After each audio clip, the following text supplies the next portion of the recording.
Hey guys, welcome back to Canvas Conversations brought to you by FloCombat. Our next guest today also calls Houston home, and we two already know each other, but she's making her first appearance on the show ahead of her King of the Cage atomweight title. It's B. Nguyen. What's going on, B? Hey, what's going on, Ben? Weird seeing you like I this. know, right? Way different setting than usual, right? Yeah, So how are you doing? Where am I catching you at? I'm good. I'm at Starbucks trying to get some work done.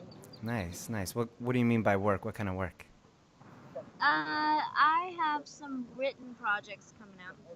Cool, cool. You speaking of projects, you're always doing something. You took a little leave of absence for a while. Where did you go, if you could tell us? I was filming the show Survivor, and I just got back about a month ago. I mean, it's been a while back now. So tell me about that. What was that experience like? It was crazy. It was a roller coaster ride, and it was one of the best experiences I've ever had in my life. I mean, it's not every day you're on a TV series, right? No, definitely not. But I'm actually, also glad that for the first one that I've been on, this is like, uh, I feel like it's one of the most authentic ones, and I'm glad that I was on Survivor as opposed to any other show. That's a pretty cool opportunity. How did that come about? They recruited me off of Instagram. It just happened really randomly. I actually have had a couple of inquiries, but really sometimes I don't believe them. But this time I was just like, you know what? I'm gonna take a shot. I'm gonna say yes, and I'm gonna see how it goes. So I know you can't talk much about the show and everything, but I guess overall, was it a great experience for you? Yeah, overall it was amazing. It's crazy. Even though you're filming a show, you really get lost in the elements, and it's a lot of clarity. It brought a lot of clarity to my life, so it was amazing. That's great. Can you talk about where it was at or anything like that? No, I can just tell you that it's real, and it is like on an island, and we have no help, no assistance. Everything's real. You really do have to survive with the elements. Can't tell you much more than that, but Got you. Got you. yeah. Okay. I'll try and lay off as much as I can from now from now on the I mean, if survivor you have questions. a $5 million, I can tell you. Right? That's your selling point. No, that's my lawsuit. Oh, got you. I got Yeah. you. I got you. So, what do you think about this fight with Jamie coming up? You fought her before. What do you? How do you see this going this time around? So, I mean, I'm always confident that I'm gonna win. I'm always confident that I have the skills to win. It's just preparing myself to make sure the best me performs. I beat her before, and but see, the thing that happened was with Andy Wynn, the first fight I beat her pretty decisively, and then when it came to the title fight, and I'm always honest with everybody, I underestimated her. I was like, you know what, I beat her quite easily the first time, and she came with a vengeance, and I lost that title shot. So this time around, I will not make the same mistake. I am preparing for the best Jamie Hinshaw. Shit, I'm preparing for the best fighter atomweight in the world right now, and yeah, I'm excited to showcase what I've been working on. So, what is it like fighting somebody that you fought before? Do you enjoy that, or is that tough for you? I don't enjoy it, to be honest. It's necessary in our sport, and it's necessary with our weight class right now, but in America, anyways. But I don't enjoy it because I like new challenges. I just like new things, new experiences, and when it comes to the rematch, I don't. Yeah, I don't really enjoy fighting the same person twice. But what I do enjoy is the incentive, the world title. So I'm just gonna keep it professional and get it done and get this belt. So, since there's not an atom weight in the UFC and you're fighting for the world title already, is this kind of like the pinnacle for you, or do you feel like there's more for you to achieve after this? No, there's much more to achieve. I don't think of my career as I'm not chasing one thing, and I'm not constantly chasing to get to some kind of top.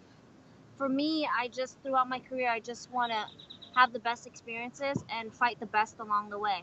So there's not one belt that I take over the other, that I think over the other. UFC is not like if I go to the UFC, I might fight outside of the UFC after that. I just want to fight the best in the world. So whether it be staying with King Cage, ONE FC, UFC, the reason I want to get into the UFC is because I think atomweights deserve to be in the biggest organization in the world.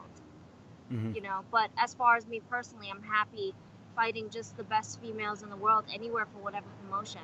So no, this is not the pinnacle. I don't think there will ever be a pinnacle for me. I'm always going to be searching to fight the best, and as you know, as the sport grows, there's going to be more talent, and that's the exciting part. There's always going to be some best I get to fight. So do you think the UFC will ever bring in the women's atomweight division? I've been using my connections and my platform to be so vocal about it. I wish more atomweights would join me in being vocal about us being in the UFC. Even if you personally don't care about being in the UFC, like I said, I do it because I think we deserve for the world to see what atomweights can do.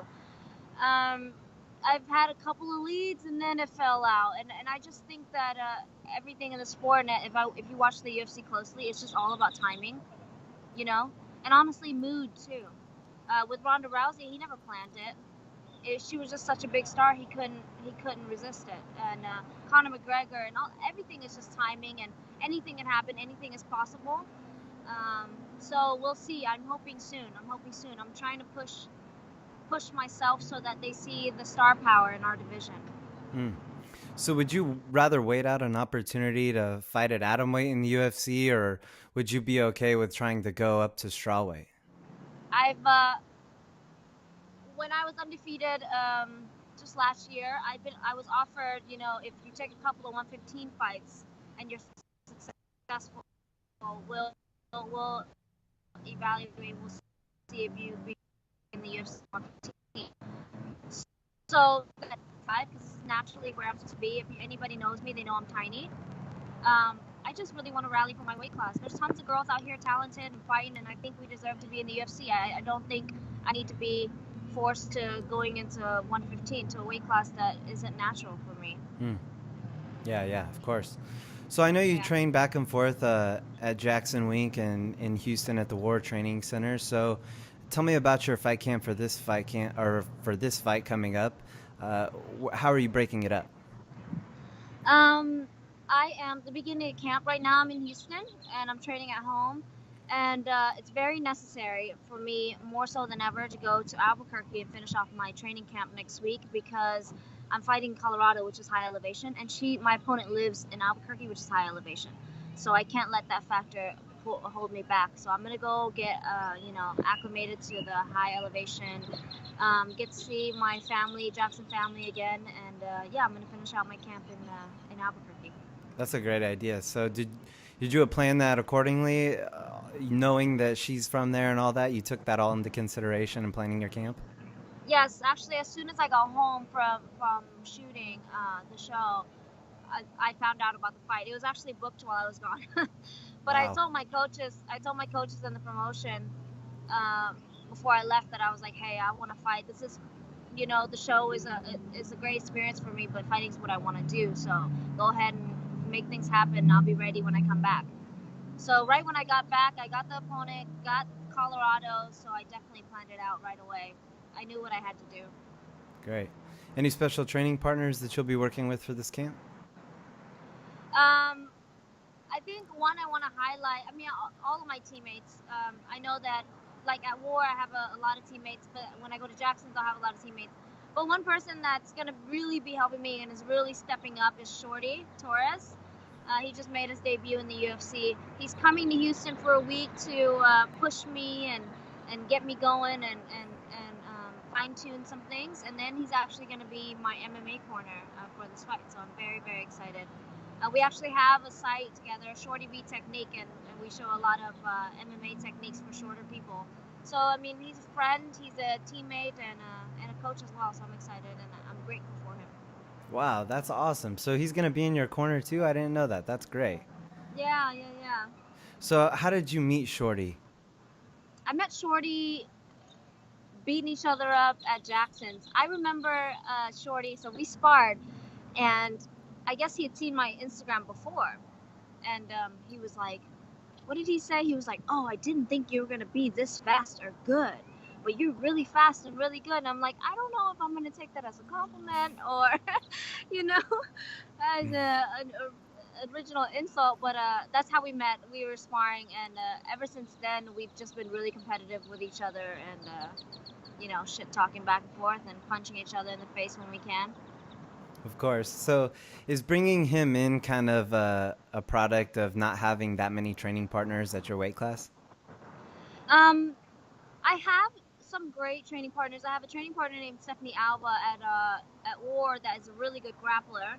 I have some wrestlers over there, and you, of course, and but it's very split in Houston for me. It's like I have my boxing partners at my boxing gym, and then I have my grappling gym, and then I have my conditioning gym.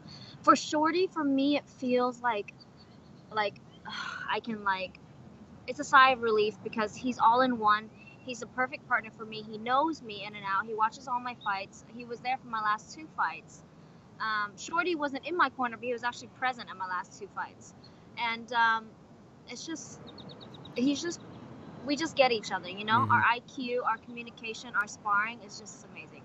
Wow, that's awesome. That's great. And Yeah, the fighting chemistry is amazing. yeah, that's what I was just gonna say. When you have something like that with somebody, especially preparing for a title fight, I feel like it's a no-brainer to try and bring him in if you can.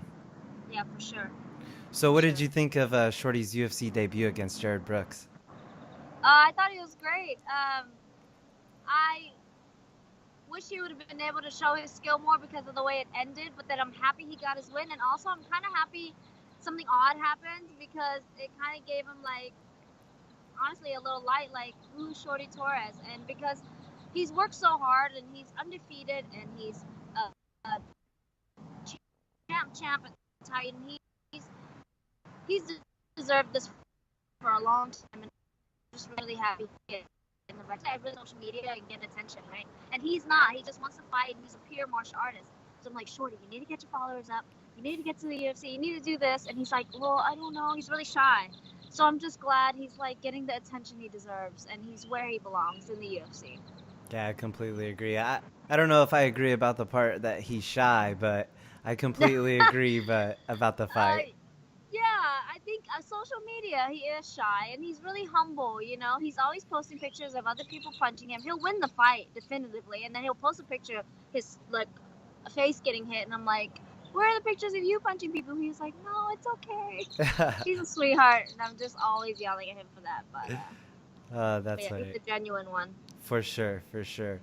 Well, back to your fight with Jamie and everything. How do you see this one playing out between you two?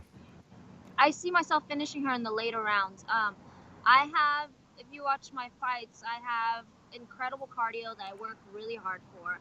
I normally start slow in the beginning, which usually doesn't go in my, well, not usually, but twice it didn't go in my favor because in the 3 round fight, I start up too slow at the very end, too little too late.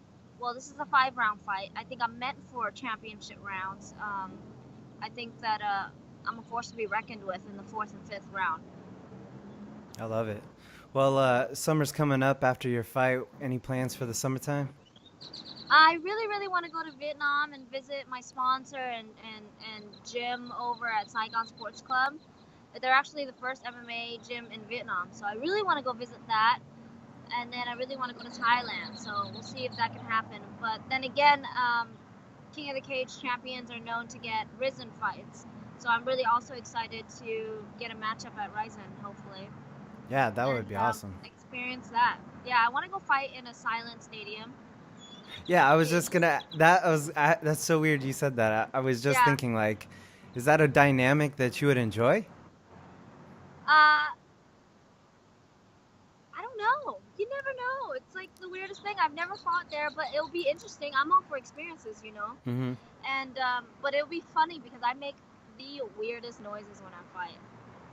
So if you guys watch my training videos, you know me. I'm loud, so it'll be funny when it's silent. You guys will finally hear the noises I make. Well, on the run the other day we had, you were making some pretty unique noises. That's for sure. Yeah, let's not talk about that. uh, you kind of talked about it on your social media a little bit, so you're not too shy yourself. Yeah, just for 24 hours. Only a certain amount of people could see that, right? Yeah. Awesome. Well, Bia, I'm glad we got to finally make this happen. Me too. Before I let you go, if you have any sponsors you'd like to shout out or anybody you'd like to thank, feel free. You know, usually I shout out my sponsors, but this time I'm gonna shout out all my coaches and people that put their time into me. You know, at this level, we're not making the money we'd like to make. So the people that put time into me, it's pure belief in my skills and my future. So I want to shout out my boxing coach, Aaron Navarez. I want to shout out my MMA grappling coach, Jeremy Mahone. I want to shout out Jafari, Super D Wrestling, and Shorty Jose Torres. Oh, and Michelle Watterson, of course. She's my mentor, and she's always coaching me also. Awesome. Speaking of Michelle, what did you think about her spot on Fox this weekend? Oh, I think she did good. You know, I think they should give her a couple more times. Also, I want her to get comfortable with it because if you guys know Michelle, like she is the funniest person. I mean, you could tell on her social media Mm-hmm. because she is the funniest person, and she gets gangsta when it comes to fighting too. So I hope more of that, you know, gangsta fighting side comes out of her. But she's beautiful. I mean, she's prettier than Bisbing, and I don't want to see Bisbing as much as I want to see Michelle. No, I'm just kidding. But I'm so happy for her, and her personality shines. So. I love it. All right, guys. Well, be sure to look for Nguyen fighting on Saturday, July 21st for the King of the Cage Atomweight World Title only on MAVTV.